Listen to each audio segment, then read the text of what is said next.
Gobble, gobble, motherfucker. They're eating her. And then they're going to eat me. Oh my God!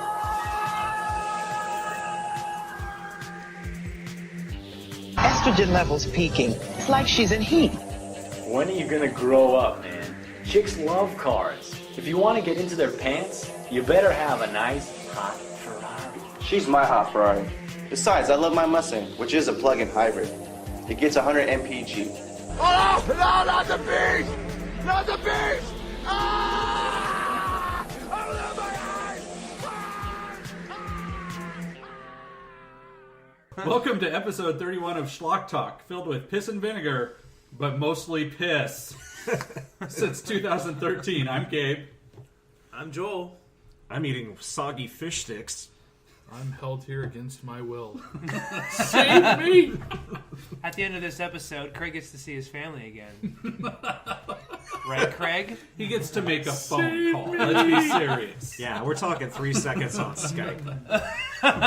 But my mom's our only fan. I finally defriended your mom, by the way.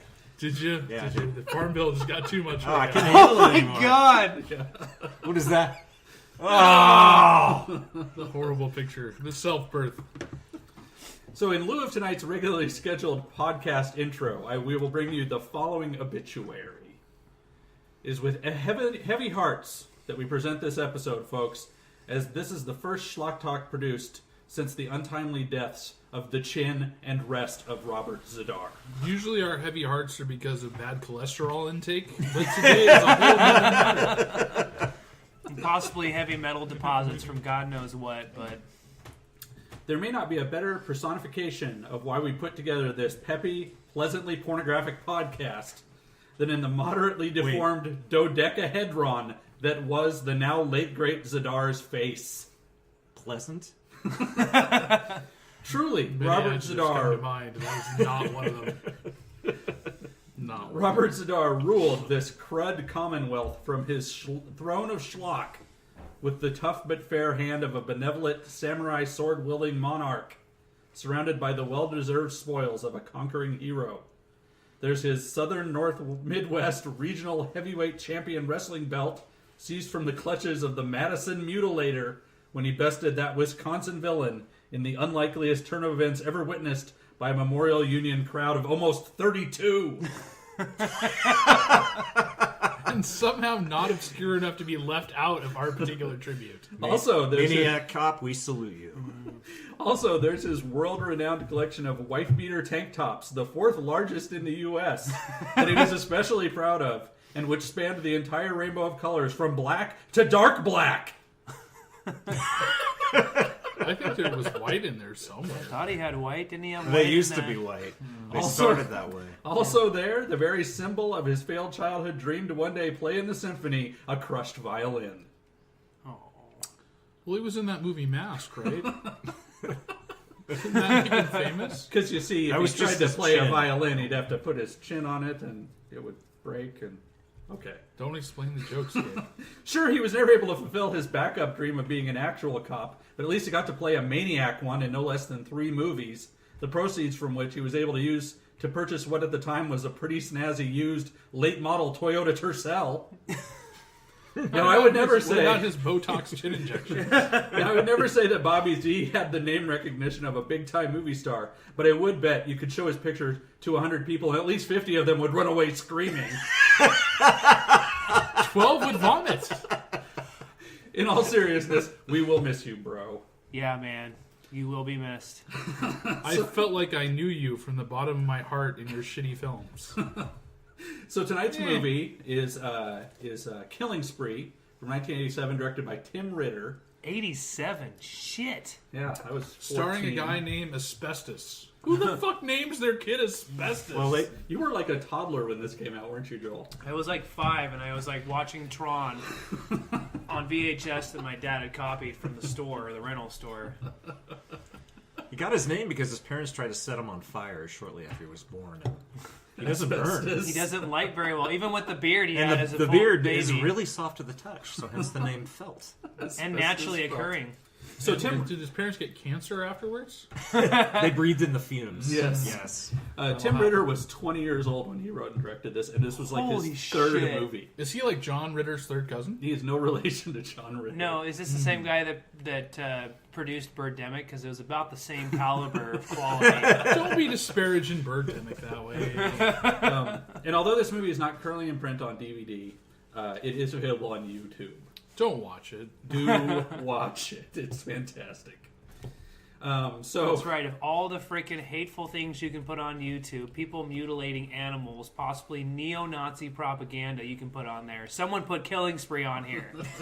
They should stop. You, sir, I am ashamed of.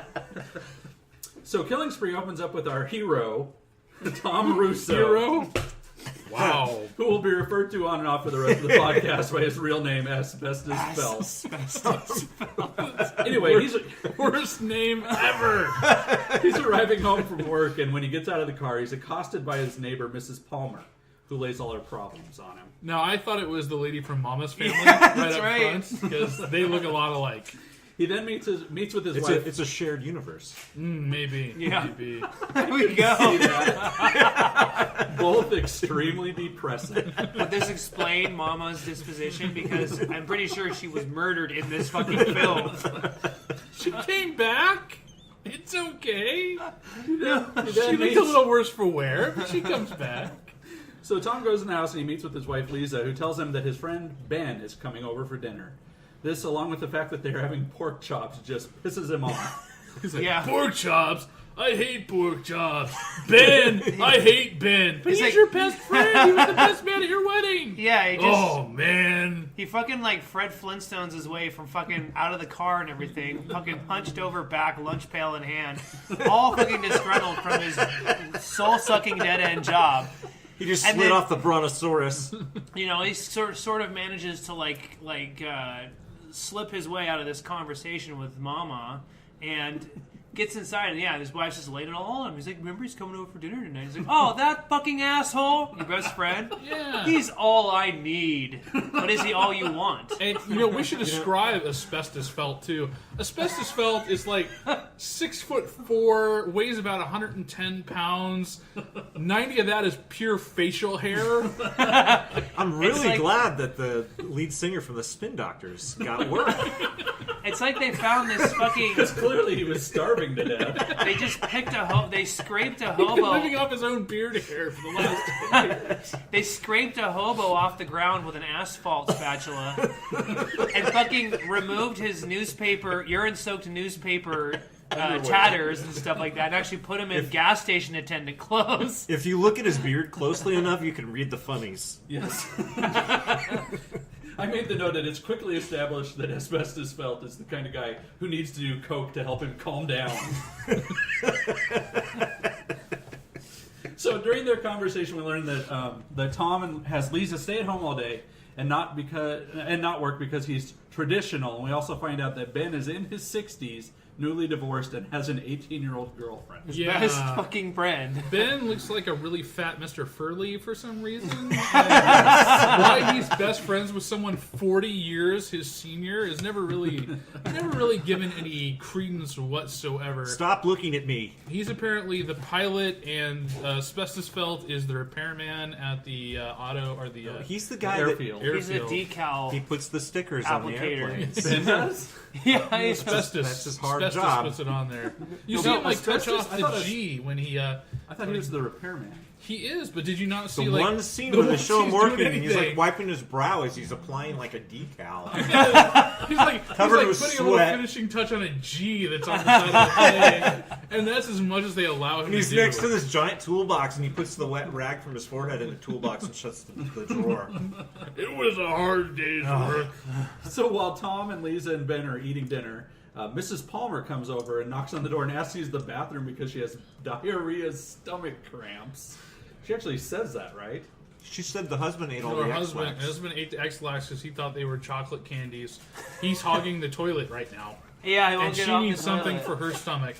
And then she steals one of his magazines. Yeah. But you really just Was snoop it in his medicine Phasmagoria cabinet. or was it one of the other ones that he had like Fangoria? I don't know what it was. So when Tom comes back to the table, Lisa and Ben are talking, and he becomes enraged with jealousy. Well, to be fair, they were like right next to each other, where their faces were in 2 inches of each other. Yeah. Here's some chick who's maybe like, I don't know, maybe early 30s, kind of pretty looking in an 80s way, and again, the really ugly fat Mr. Roper. Yeah. And her husband is immediately incensed with jealousy because he has the world's smallest micropenis. Yes. He has to have the world's smallest micropenis to worry about this guy. So he tells Ben, he says, "Get out of my house right now before I throw you out, you big ass." I like the explanation. She's like, well, he was just telling me about how his girlfriend and him were having all sorts of kinky sex. She was like specifically saying like how much he pleasures her in bed. Yes. Like, that's the exact conversation you need to get him unjealous. The perfect insecure 60-year-old male conversation rhetoric or whatever. So he was talking for a while because apparently he's like a pilot, right? Ben? Mm-hmm. Ben's a pilot. The fat Stan Lee. He's like a pilot, and he was talking about how his wife used to be a stewardess, but these are like personal aircraft, like Cessnas, like two-passenger fucking aircraft. So Tom apologizes to Lisa, and he tells her he's had a hard time with trust because his last wife cheated on him. And then later that night, he has a nightmare that Lisa is having sex with Ben on the kitchen table, and in the dream, Lisa literally gives Ben head on top of his balding, yarmulke-less Jew head. And this causes Tom to wake up in a cold sweat. Her lips are like 5 feet wide top lip and 5 foot wide bottom lip, actually enveloping the guy's head. It's disturbing imagery. The worst part of it is apparently his face ejaculates. Yes. The tip of his bald head apparently starts ejaculating. Semen dripping down the side of his face. Runny, off. very runny, non-fat milk, viscous semen. So the next day at the airfield, where Tom is a mechanic. Mechanic in finger quotes. He tells his buddy Stewmaster that he wants to apologize to Ben, but when he opens his paycheck, he finds out he's getting a 40% pay cut. You know what I hated about this is when he asks, how did he get the name Stewmaster? Stewmaster's like, well, I got a funny story about that. And he never proceeds to tell one. Did he say he made a stew once? He was in the army, like the most and he made uninteresting stew, fucking and it story. was tasty. So they called him the Stewmaster. I think it would have been that better. was the genesis of that name. I think it would have been better if Stewmaster glad they was like... included that. I'm still waiting for the funny story. Even now, even the credits have rolled. It would have been better if Stewmaster was like, well, back when I was in the army, I used to be a cook, and on my breaks, I'd go in the back, and I would freaking hand job 2 guys while fucking fellatiating one of them. Into the Well, how stew. does that... Wait, how is that the origin of your nickname? Oh, what? That would have been such appropriate. A terrible generic story. And my God, what kind of company just gives you a letter saying you have a 40% pay cut? UPS. Do they not need to roll out like someone to at least tell you in a nice way to break it to you? I'm sorry, your home is going to be repossessed, etc., etc. So back at the house, Lisa offers to get a job to help with the bills, but Tom is not having any of it. He says he'll get a part-time job in the evenings. And then this is followed by an extended scene of Tom reading magazines silently to himself. Well, I don't read magazines out loud to other people all that often. I know, but you don't have magazine reading scenes in movies for a reason. Yeah. Oh, come on. Good Doctor's point. Waiting Room, 1 through 5. Those were classic films. Later on, Oh, Tom... there's a very good recipe for macaroni salad in here. Honey! I love the red book. I smell a wild pitch coming on. So later on, Tom finds Lisa's diary in the living room, and in it, she says she screwed Ben on the living room couch earlier while Tom was at work. And in a fit of jealous rage, Tom goes to the beach and picks a fight with several dudes, including one guy who apparently just outright drowns in the ocean. That guy gets out of the water. I love He the part does. where he just punches the guy He's over just the, like- the railing. Yeah. It's like, boom! He's like just fucking like walking around all lanky like some punk rocker fan or whatever. And just like all pissed off and kicking chain link fences So and gates and shit. You could tell in his head every time he saw something that looked even vaguely phallic. It's like, did you fuck my wife too? Did you fuck my wife? Just Mr. sees a Big guy Toast? walking on the pier. Fuck you! Punches him out. According to the diary, she fucked just about everybody. That's true. He walks out the front door with the explicit goal of punching. That's pretty much Punch And it. drowning. He just takes that journal with him wherever he goes, like, ah! And the best part is when he's like walking, he like wades into the beach water. He's like in the ocean, fully clothed. Yeah. And he's just like kind of like Kicking the water. Yeah, he's kicking the water angrily, and then he purposely trips a guy that's like walking his way, and then he just decides Runs him into the ocean. Yeah. It's Tries at to this drown point him. I'm starting to think that maybe asbestos isn't all there. To be fair, that guy probably fucked his wife too. So Yes. I think the ocean probably. But we're missing the best part. It's the shitty synthesizer music to strum up suspense. Oh, God. It was like if John Carpenter made a porn soundtrack.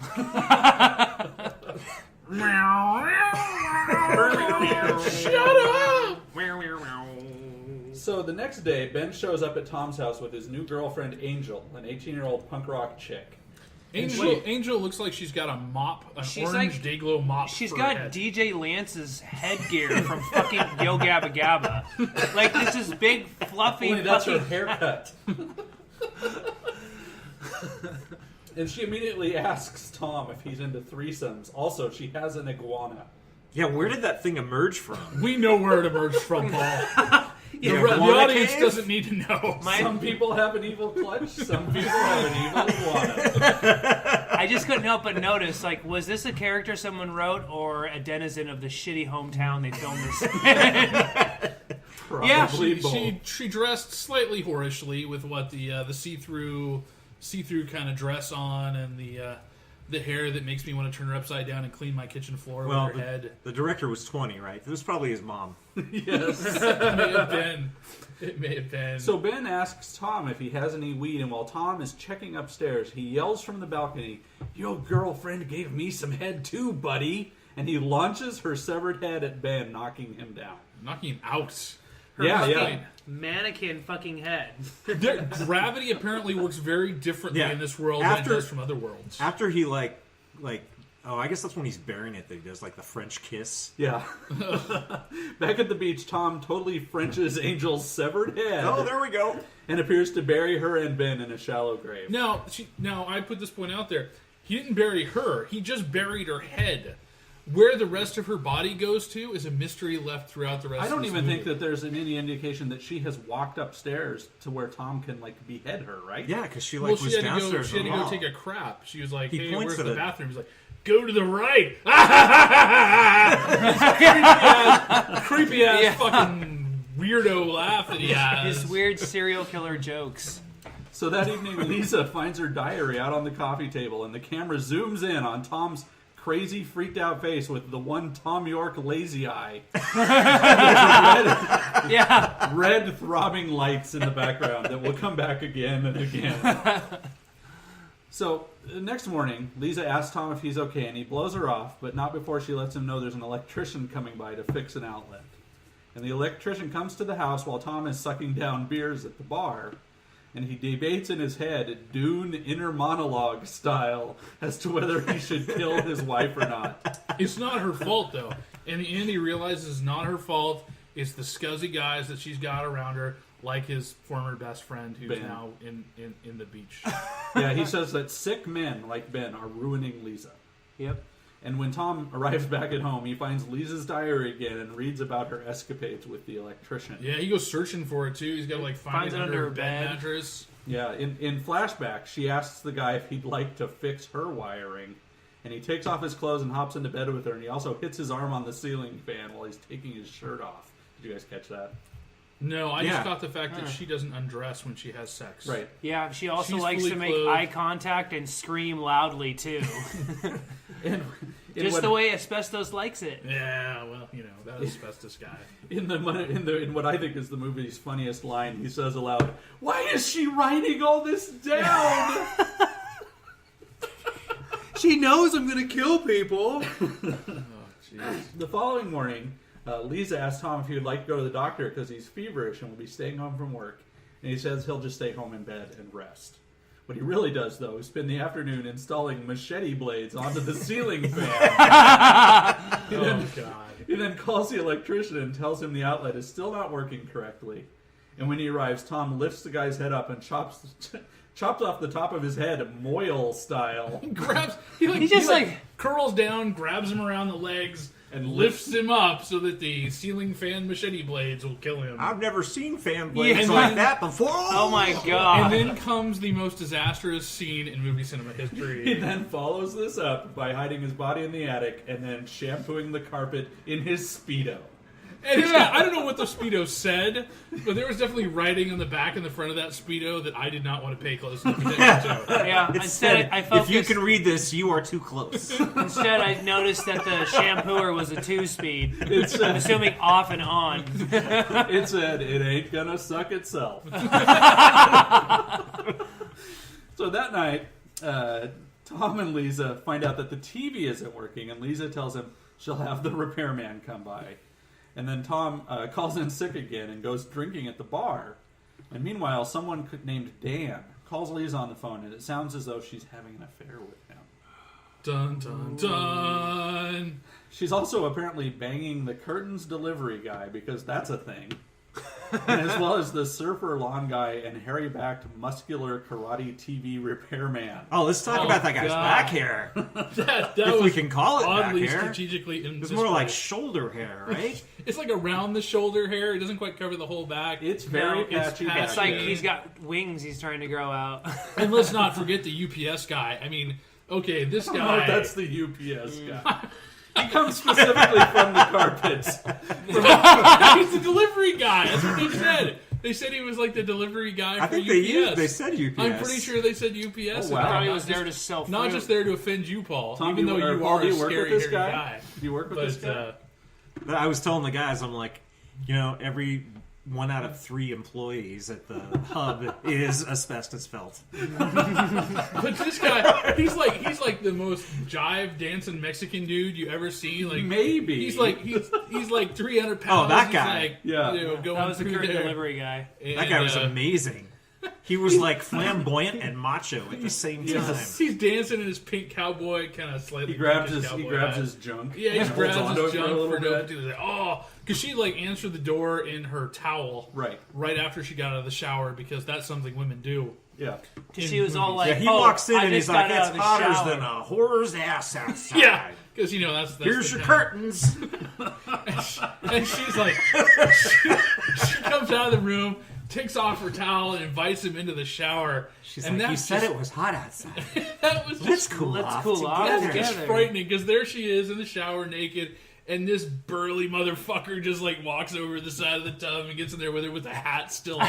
Oh yeah, that The fact hat. that the hat was still on was the awesomest part of the whole The thing. hat, it had like a Yeah, 6 though. foot like dyed yellow peacock tail feather on it.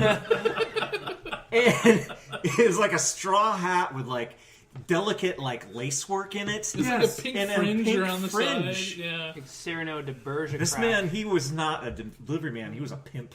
Yes. Well, obviously he was a pimp. He was screwing this girl, man. So Tom reads about all of this in the diary, and he says, 3 in 1 day, that bitch. I'll do 3 in 1 day. He was trying to make it 4 in 1 day in his little Speedo, but apparently that didn't work for the little lady. She wasn't turned on at all. Paul, with your beard, you looked not just a little bit like him. So Tom confronts the TV repairman when he returns with the set by making fun of his martial arts expertise. And Tom hits the guy and gets a jumping karate kick to the head. But Tom hits him with a bottle when he has his back turned and then ties him up in the I ass. love how he offends the guy. He's like, how about a demonstration of that? Hocus pocus! He's like, hocus pocus? Hocus pocus! Hocus pocus? You're calling judo hocus pocus? And so we like make a fake knee at him, and he's like, "Oh, you got me there." He's And like, I then- could have took your head off. Yeah. Knees his ribs. I could have took your head off. And then he just sort of stands in the. And then he turns his back to him. Asbestos just pops him one in the jaw, and he goes, "Oh!" He does his karate kick, and then he just like turns away from the guy and doesn't look at the dude who's obviously a psychotic who was challenged into a fight. And he's just sitting there like looking at the TV for no reason. He gets a bottle over the back of the head. It's like, what the fuck, man? This I guy was just like- tried to beat you up, and you're just gonna turn your back to him and go, "It doesn't matter." I was really upset because I'm like, this is like the one murder that he didn't really plan out elaborately. Right. But then there's a torture scene. Yes, Yeah. because he ties the guy up in the attic, and he gets out his chainsaw and goes all Scarface shower scene on him. Like, it fucking ruins his vote for Pedro's shirt. And he Yeah, pulls out sad. he pulls out his intestines and like puts them onto some sort of like electrical thing and electric. It looked like a fucking Makes it looked like a VCR head. He just like, yeah, he just like It's really pops weird. around, jolted. Even the guy's obviously dead because his intestines have fallen out of him. He just lets him jerk around that way. And when he has the chainsaw, he's like dancing with the fucking chainsaw before he cuts him up. I don't know what Stuck that was in about. the middle with you. He's like, he's like, took me a while to get the voltage just right. This is the only woman he could really trust and love is his chainsaw. We're treated to another scene of him staring directly into the camera and laughing Except, maniacally. guys, that chainsaw fucked his wife. I'll fucking kill you. At some later unspecified point, the old lady, Mrs. Palmer from the beginning of the movie, looks on suspiciously as Tom walks through the neighborhood to his house. And Tom calls the delivery company and the lawn guy to have them come by the house for different various reasons. And he buries the lawn guy up to his neck. Skip, you Yeah, the skip lawn the guy. delivery guy. He's first. No, the long guy Long was guy's second, first. and then the Yeah, I got delivery it. guy was last. Don't worry. Yeah. Don't worry. Oh, I got I'm it. pretty sure. He watched this movie 4 times. Hey, guys, let's rewatch it. No! You win! Just You take sure you it. want to No. fact check that? I don't want to research that again. So he buries the lawn guy up to his neck in the backyard before running his head over with the snapper mower. No, but he Oh, but fucking says shit like... The scariest part of this whole scene is the guys screaming, "Help me, help me." And for like, it seemed like 3 minutes, he's untying like His belt is under like his a shoe. 18-eyed boot so he can take his nasty athletic sock off. Who wears athletic socks with like knee-high boots? And he shoves it in the guy's mouth to muffle his screaming. Oh, that's right. Yuck. But that scene goes on. Yeah, just no. watch it with that boot. You're just like, come on, dude. Wear sneakers next time. Well, Come on. you're forgetting, like, when he knocks the... I can't remember how he knocked the guy out. What did he do? Whatever. He hit him with a shovel. in The the shovel, face. that's right. Because he saw him burying the TV repairman. The guy's like, what the fuck are you doing, man? I just mowed that. And he, like, knocks him out with a shovel.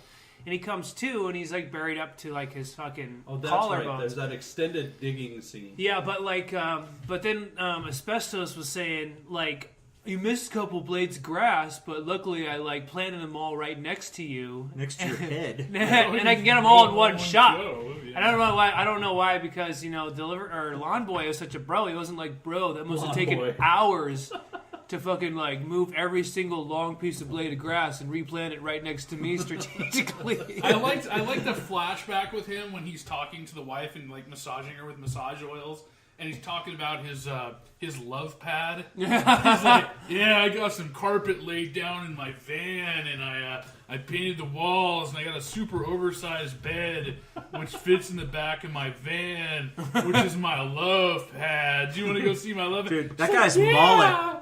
And His he mullet had his own van. And his fucking cutoffs. Oh, And he, man. and he Oh, picks man. up the wife and takes her into the back of the love van, and you see it's got like the little trailer attachment on the back of it, and you know it rocks very gently or something like that. Those I don't know. jorts rivaled the Speedo scene. Yeah. They were horrible shorts. They were so high cut. It was like, Daisy, don't do that. Daisy Doe. If he had a penis, it would have been showing coming out of that thing. It's so high up.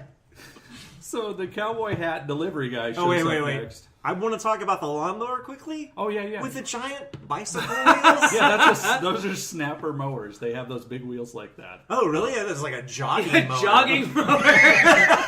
Take you with you on the run, guys. Oh, Hit and the when he- neighbor's when yard he- while you're at it. When he runs his head over, his ear goes flying across, like a piece of flesh with his ear stuck in it. Yeah, and somehow it severed the ear like from top to bottom was- instead of from left to right. It's a like you homage to would Blue expect- Velvet. You expect that to do, and then there was fingers all over the lawn and all that kind of good stuff. It was, it was nice. So after that, the cowboy guy shows up, and Tom is working on the gutters at the top of a ladder, and he drops the screwdriver into the dude's head. This is not a misstatement. It goes directly into this guy's brain through the top of his skull. From a foot and a half above where the guy is standing. Again, gravity in this world works a little differently than it does in And other Mike worlds. accelerates 3 times faster than Because that ours. screwdriver just popped right down into his fucking skull and killed him. And so Mrs. Palmer witnesses all of this, and she also watches while Tom puts the delivery man's body into a barrel. And Tom says to the dead body, "Here, take your pink faggot hat, you stupid country motherfucker." And then he sets the guy on fire. And then comes, Mrs. Roper or whatever the fuck her name is. Mrs. Palmer. Mrs. Palmer. And she starts reprimanding this guy she just watched put another guy into a fucking trash can and light him on fire about the fact that burning regulations in the area kind of discourage this slightly. Yeah, she confronts him and asks him if he's into any devil worshiper bull crap. And she was Her all words. he's like, I'm burning some clothes. They don't fit anymore. And she's like, there are kids walking around naked in Africa. Do you realize how fucking hot it is in Africa? They don't need the extra clothes. They don't want to be that warm. She then threatens to turn him into the police unless he helps her by drowning her husband in their pool.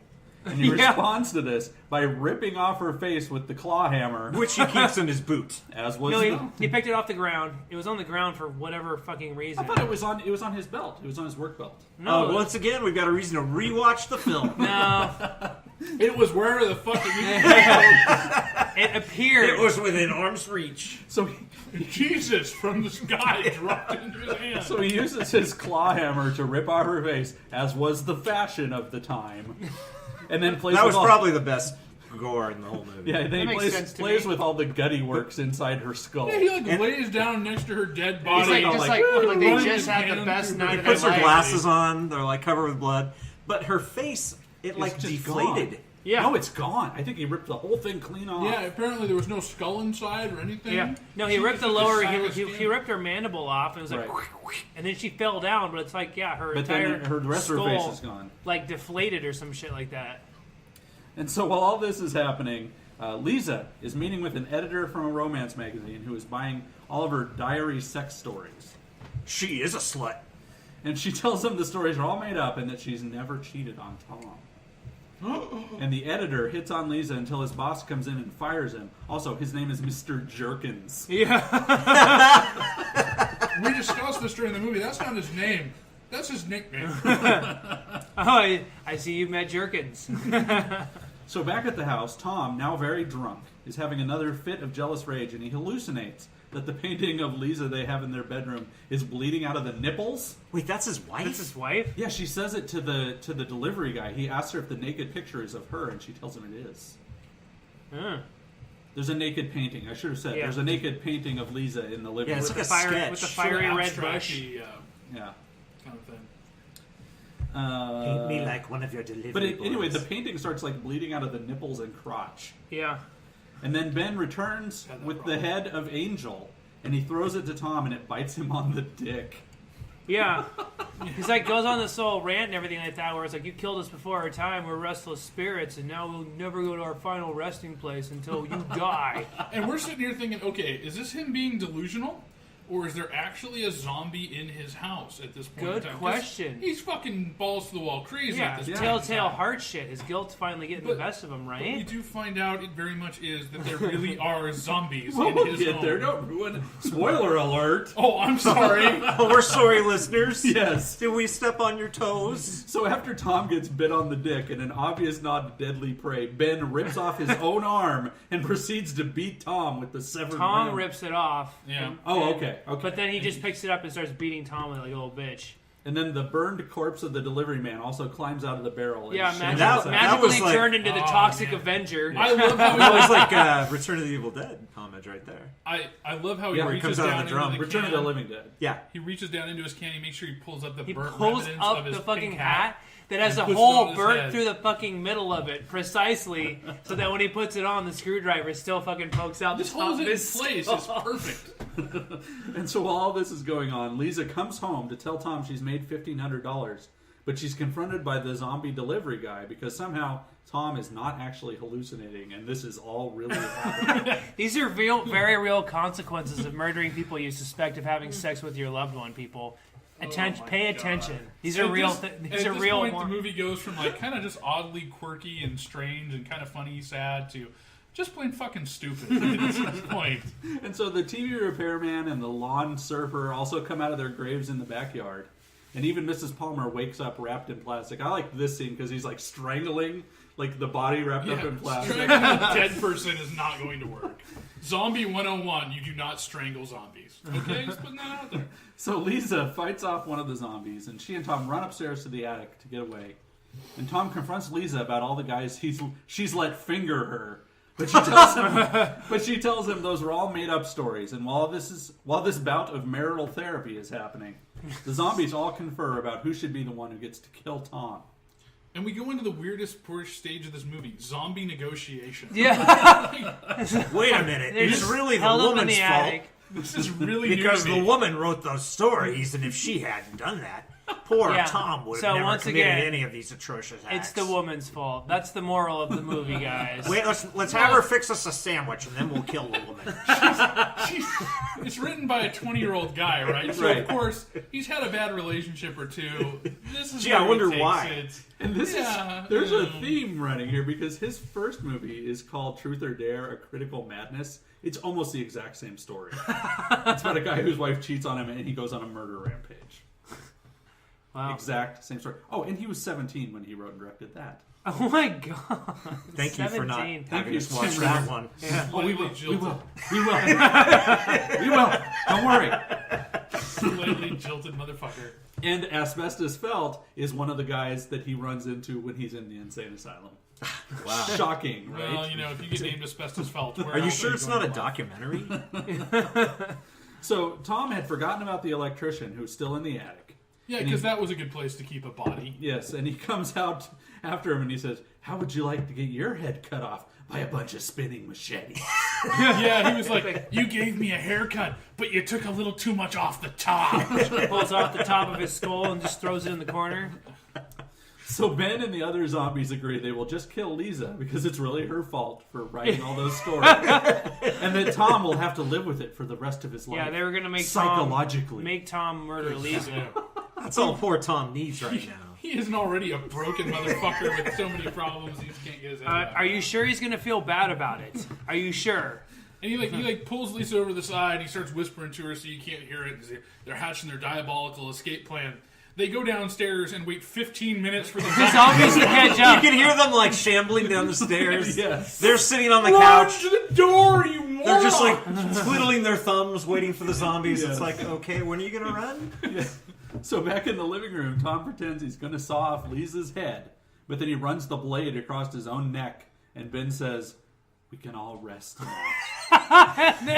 And then the next part. They're walking out the door complaining about the fact they had bad hors d'oeuvres at the place. Those and, fucking nachos were cold. nachos, you know. And who fucking serves Bud at their fucking party? Bud Worst Light even. party I mean, ever. come on. And then they jump back into the pit to hell, or at least, you know, Their final resting They place. all shamble into the backyard and just jump in the hole. The fiery pit. There's like fire coming from the script. apparently he dug the hole straight to hell when he was burying these people, because that you see this red flamey shit pop out of it when they jump in there, and you're like, okay, that's a thing. And yeah, and then I like the way they all kind of just line up and single file kind of just hop in. I like how have you ever played the game Lemmings? It was a lot like the game Lemmings at that point in time. I like how they were all like so retarded as zombies. I realize you lose some of your faculties when you're dead. Yeah, they were like arguing, I get to kill him because I was his best friend. No way, I get to kill him because he made fun of my karate. No, I get to kill him because he chopped off the top of my head with a machete fan. I think since I had a van, And then you see the old lady. yes, she tries to talk. She has no face. Off. She has no face. Just an eyeball. Yes. I think she had the biggest gripe right Yeah, there. I think she myself, might have, but, too. So, and then also, does Tom's body like burn up on the couch? Well, because it's superimposed over them jumping in the pit. So at first, weird. But then there's like a black spot on the couch after. I thought maybe he jumped in the pit as well. Yeah, I don't know. I don't. Who It's very cares? We're not confusing. going to rewatch the ending. But So- Angel's head is still in the trash can, guys. Yeah. Yeah. Yeah, So- so that perfect shot. You know. Oh, that's right. That's Yeah. right. So Lisa walks out of the house in a daze, and Tom jumps out from the front stairs, And the movie ends. and credits roll. So it's like a thriller M. Night Shyamalan twist at It the was end. the usual horror movie bullshit ending, The end of Carrie. which everyone was like, "Oh, okay." Anyway, That was about what you got at the end of that movie. So would you guys watch this again? No! Fuck you. This movie is fucking retarded. I think once is enough to see this movie. But it was fun. I'm glad I saw it. Yes, Yeah. absolutely. It's It's the definitely kind an of it's the kind of experience. thing you have to watch with other people. You know, Absolutely. you just gotta watch Asbestos Felt, the whole movie. 90% of his lines are and you're like, oh, was the recording redlining right then? Because my ears were ringing. It absolutely was. It absolutely was. So it was 90% of his lines in the movie. The dude just did his stupid forced laugh, and you were like, okay. Anyway, so we have official Hall of Fame, Schlock Talk Hall of Fame inductees. And the only criteria is each of these things had to appear at least 3 times in a movie we covered on the show. Rape, animal mutilation. Gabe jokes will never be considered part of No. the It had to be in the actual movie. So Hall of Fame introductions. The first one is the Suzuki Samurai. What? Was it in Samurai Cop? The Suzuki Samurai has been a Schlock Talk Hall of Fame inductee since episode 15, having appeared in Deadly Prey, Hard Ticket to Hawaii, and Samurai Cop. Yes, Oh my Joel, God. Craig.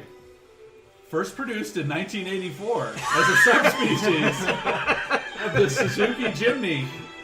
It was sold briskly in the United States for several years, I'm all verklempt. but proved incredibly popular in Australia, where it was known as the Suzuki Sierra, and Indonesia, where it was called Suzuki. the Suzuki Caribbean. What the? How do you go from samurai to Caribbean? It's more like a Where pirate thing than a Indonesia, where it was samurai. just called the Suzuki guy with a sword. Our next Hall of Fame. Suzuki oppressor. That's what it was in Japan. Yes. Our next Hall of Fame inductee is Sherry Shattuck, who has appeared in 3 of the movies we've covered, Uninvited, Arena, and Death Spa, becoming the Schlock Talk Hall of Famer as of episode 24. Wait, she was that. She was the cat. Bobby? I have no fucking idea. Yeah. She was the cat and uninvited, right? Whether she's smoking hot, she was the bad girl Jade in Arena. Kind of meh, like in Death Spa, where she was the girl who wheeled herself to the top of the mountain and set herself on fire. People gotta do what people gotta do, yo. Or a spindly, cracked out great aunt, like the crazy bitch in Uninvited. We have always appreciated your presence and titties. We salute you. Tonight's final Or at least your inductee, titties. which has amazingly been a Hall of Famer since very early on, episode 3 in fact, is the act of rape. Oh, rape. The act of rape, or TAOR, appeared in all 3 of our initial movies, as well as In every movie since then. as well as our famous Lost Pilot episode. There was also gang rape in Entrails of a Beautiful Woman, maggot rape in Galaxy of Terror, and clown rape in Vulgar. TAOR has also made repeat appearances in Cannibal Ferox, Ilsa, Harem Keeper of the Oil Sheiks, Barbarian Queen, Deadly Prey, Ebola Syndrome, Species 2, Just Savage have a- Streets, They and can look the up our- Gestapo's Last Orgy. Thank you, the act of rape. Now, You could just look at our entire catalog of every film technically, we've reviewed. on this last movie, were those guys not raped, like, literally, in literature? No. Literature rape? I've only included movies we've covered to this point. What about bestiality? There's That was just what you do on your home film. the horse. There was beat the off horse scene. on ill. Yeah, but it has to be 3 times. Does the maggot rat eating out a woman's vagina to escape count as bestiality and Ilsa? Well, we'll have another year to What about all the animal mutilations? I mean, there was at least 3 of those. there might have Per been. movie. Maybe. I mean, there was... The rat eating through a vagina? That could be seen as Cannibal abuse. Ferox had about 15 Depends different on the animal vagina. murders. And so I didn't want to just because we could watch a movie called like Animal Mutilation Circus, and it might be the whole thing is that there might be 73 different there acts had of to be animal other animal mutilation. mutilators It has to be or in something. different movies. Yeah. There has to be other come animal on. mutilators in cross. other movies. Every movie we've watched has had horrible animal mutilation. I know we were celebrating it early on, but I forget all those movies because I blocked them out. Well, I can pull it up. I've got the. It's not necessary. It's kind of like rewatching the Gabe film. has choked his chicken on every single one of the movies. That is true. That is true. But thank God it was not in any of those movies. So yeah, And actually, hey, bestiality. What about when he fucks the meat in a bowl of syndrome? Technically, So Cannibal Ferox, yes. That was a woman who was dying on the side of a lake. You can't just because she's black and tribal does not make her an animal. I'm talking about the Or a flank piece of steak. meat. Oh, okay. Boxer's Omen did as well. And Ebola Syndrome had the frog at the very beginning that he's chopping up while it's still alive. Yeah. So next year, animal mutilation will be inducted. Well, why couldn't it be this year? And there was the cannibal movie we watched. Cannibal Ferox. Yeah, there's like a scene where they're like driving their Jeep and somebody literally hucks a monkey at the Still tire. attached to a leash. Yeah, they had like the little aardvark looking thing that they like chained up and let a python kill. And But no, they throw a monkey under a car tire. didn't they in like that take thing. a snake and shoot out of a bow at an eagle that was flying by? I don't know. That movie had all sorts of crazy shit going on. So any Schlock Talks? I'm going to fade out the music score I here. like the music. Do you? I think it's classy. It does add an air of class. Kind of the way that Al Goldstein added an air of class to Screw magazine. So do you guys have any Schlock Talks? I don't know if news we're or worthy notes? of that analogy, actually. I've got a Schlock Talk due. It's in theaters now. It's called What We Do in the Shadows. Saw it last night with my girlfriend, and it's pretty funny. It's got Jermaine Clement, the guy from Flight of the Condors, in it. Concords, there we go. Condors. He's got his mind stuck on animal mutilation. And but it was pretty good. It's a spoof. It's like basically like a little reality documentary on vampires that are forced to live with each other. Oh yeah, it's pretty funny. It's pretty funny. They kill the main vampire though fairly early on in the movie. Did you see it? Stop spoiling things. The guy that looks like Nosferatu. Nosferatu, yeah. It's got the different, like, there's one, I think Jermaine Clement's channeling the Dracula guy. Yeah. I don't know what the other two guys are channeling from other vampire movies, but... It was funny. Yeah. It was pretty funny. Yeah. Anybody else? Mine's not a movie, but season finale of Justified. If you've not watched the show, fucking Series awesome. finale. Series finale this season. Not a lot of people watch that show. That's Is the show a over? really fucking awesome show. It's got like 2 more episodes left. But I'm putting that out there. If you haven't seen it, watch it. I watched Backcountry, which is pretty much open water. The film where the couple's in the water with the shark. It's pretty much that plot, but with a grizzly bear. They get lost camping. Open forest. It's a pretty good movie. It builds well. It was really well acted. It's got this, huh? By the bear. The bear was amazing. Great performance by the bear. Was it a Jim Henson creation? Puppeteer? No, it was a real bear. Did Fozzie pop out and start scaring the And it's got one of the most disturbing gore scenes I've ever seen, ever. Nice. Was someone mating with the bear? When the bear finally attacks them, it drags the guy out of the tent, and you pretty much get to watch the bear eat his face off while he's screaming for his girlfriend to run away. Nice. That's cool. Huh. Something for the kids. Good. Yeah, it was great. Yeah. Okay, we got Fozzie's mean. Got anything else? It's your turn, Gabe. I don't have anything. I don't like anything. I've been hanging out with Craig so much I don't like anything anymore. But if I don't, then I guess I do don't have hang out with Craig. I mean, there you go. I guess I have a... Poison you that's against just happiness. implied. That's a given. I guess like I'd have a do and a don't. Do watch Tank Girl on Netflix. It's an old crappy comic book adaptation movie from '95, but don't get your hopes up. Don't have expectations when you watch this movie.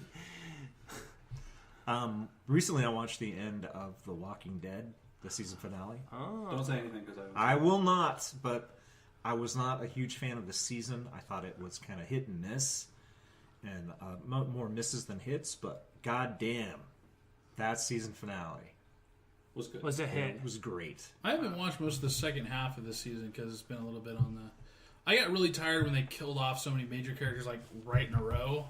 I was like, okay, I get that it's a dark series, but my fucking god, it gets boring when everybody has to die.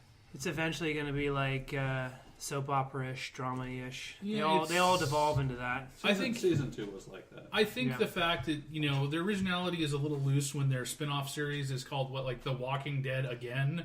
Oh or my something God. like that. It's called Fear the Walking Dead. Fear the Walking Dead. The Okay. premise is kind of cool. It's set in L.A., and it follows a movie producer's family at the beginning of the outbreak. So people don't really know what's going on yet. And But it's we do, not, because we've been watching it for 6 years. Well, yeah. But they don't. I don't know. I just... That's such a self-satisfied look on his face. They don't. I know more than the TV people do. All right. It's the one way I can feel superior. So we need to have people like us on Facebook. We need people to like us. Yeah, as human It beings. doesn't necessarily have to be on Facebook, but Just like us. if you could send us something saying like, "Hey guys, you don't Will you suck befriend me? as bad as you think you do." Guys, get off that ledge.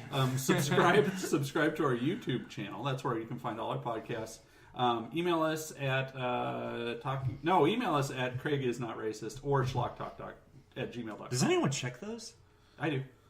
Has anyone ever written? No, we've had comments on YouTube though. Oh, nice. I fucking hate you. Die. You all should fucking be ashamed. When the comments actually come from other members of the Schlock Talk cast, They actually come it from other doesn't people. count. All right. Have a good night. Goodbye. Mwah. Bye.